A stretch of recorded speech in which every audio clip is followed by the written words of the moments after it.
Prisoner is considered dangerous. You do not accept anything from her. No letters, packages, or messages of any kind.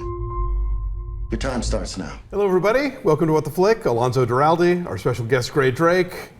Matt, Ben, and Christy have joined the circus. We won't be seeing them again. No, they'll be back. They're just not here this week. And we're covering Robert Redford's latest film as both actor and director, The Company You Keep. Oh yeah. And you don't want to do the plot synopsis. No, I don't, because I can't straighten this movie out well enough in my head. All right, I'll take a crack at it. Okay, so we begin with Susan Sarandon, who is a suburban housewife, but then it turns out, no, she's actually a former member of the Weather Underground, the radical 1960s group that was the non-violent offshoot of Students for Democratic Society.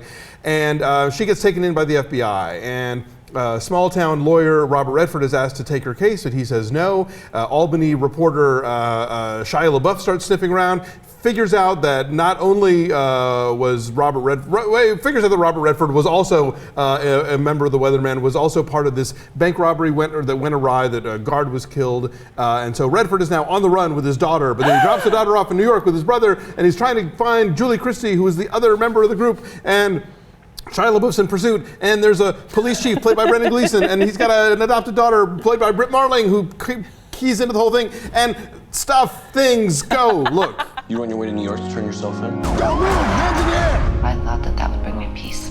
You talk to Jim Grae. Mr. Grant, I'm Ben Shepard. I look at the man's history. The man doesn't exist before 1979. You're about to do a lot of damage to a lot of people. I don't want anything to do with this. I need your help. See you soon. It's a diversion. Lock down the building now, no one goes in or out. I got him! Don't move! Hands in the air! We never betrayed each other, any of us, over all these years. For all the plot that's in this movie, Yeah. it's a snooze. For me, I was bored stiff. Yeah. Oh, see, I wasn't bored at all. I had no idea what this film was. Okay. I didn't even know Robert Redford directed it until the credits rolled. Oh.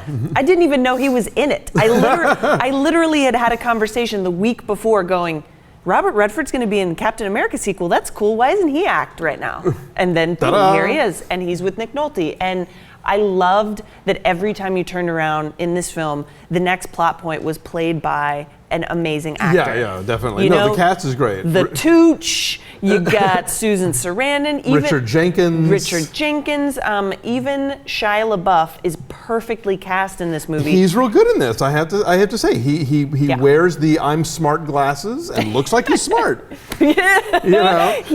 I am convinced that he is an obnoxious human being in real life. Allegedly. Okay. And so therefore, in a role like this, I buy it hook, line, and sinker just immediately. The pushy reporter guy?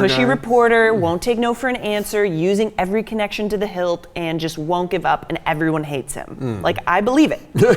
So I loved that, and I think that the story really hinges on he and Robert Redford's character, and then obviously Robert Redford is amazing.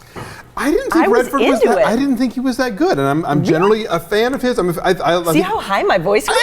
You know, even like as a director, I think I'm not always. I didn't like The Conspirator, but I think for a lot of his films are really kind of interesting in a sort of middle-brow sort of way.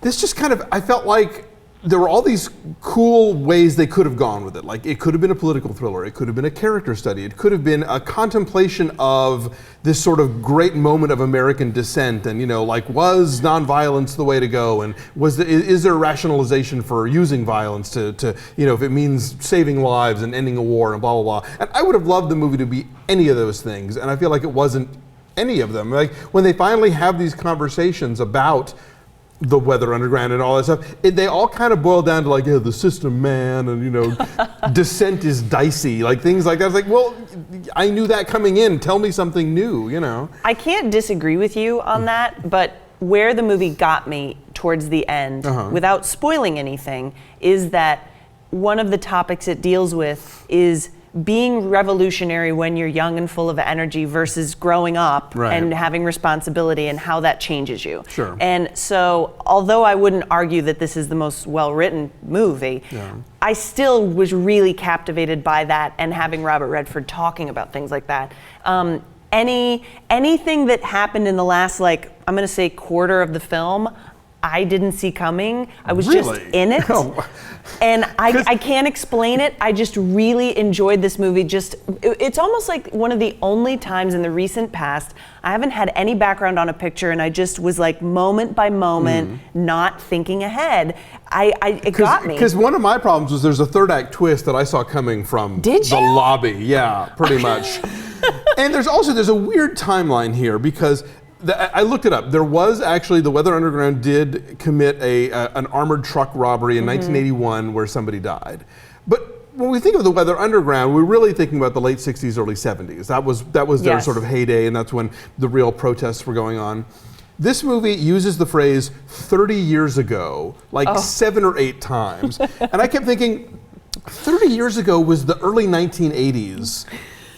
That doesn't scan. That doesn't seem right, and technically, math. yes, there is they could get away with it, but Hey, listen, he's a good director, but he's not good at math. apparently, yeah. Okay. My joke was, 40 years ago is the new 30 years ago. I don't know. Every time somebody would say it, it was like a rock in my shoe. Like, no, wait, that doesn't make sense. Yeah, and what was totally adorable too is thinking about like in context. Like we know how old Nick Nolte is. So 30 years ago, he's supposed to be a young radical. It's like no. 30 years ago, he was in 48 Hours. Yeah, like and Robert Redford is in his mid 70s. So he was already in his 30s, like when Nixon got elected. Yeah. So the idea of him as this former young campus rebel, it's like, no, you'd be like young campus professor.